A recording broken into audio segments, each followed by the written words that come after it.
अगर आप भी चाहते हैं कि आरसीएम म्यूजिक के वीडियो सबसे पहले आप तक पहुंचे, तो लाल बटन को दबा के चैनल को सब्सक्राइब जरूर करें और साथ में बेल आइकन को दबाना ना भूलें। बोला बोला बाबा भोलेनाथ की।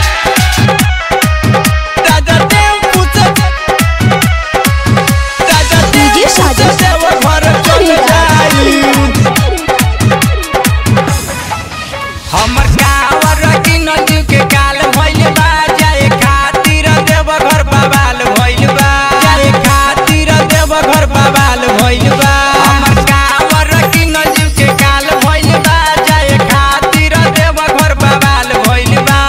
देवर के झगड़ा से गल जाइब, राजा टेम्पू से देव घर चल जाइब, सब लोग जाता साथ चल जाइब, राजा टेम्पू से देव घर चल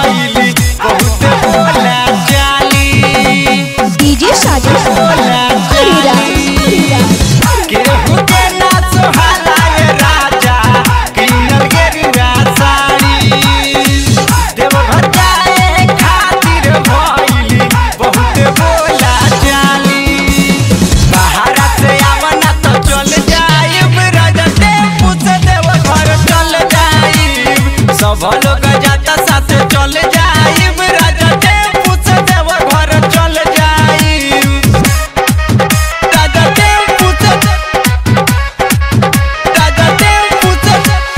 चल जाइब, चल जाइब। दिल्ली छोड़ के आ जाए परमुदी, जल्दी तू घरे, सोबलपुर के कमरिया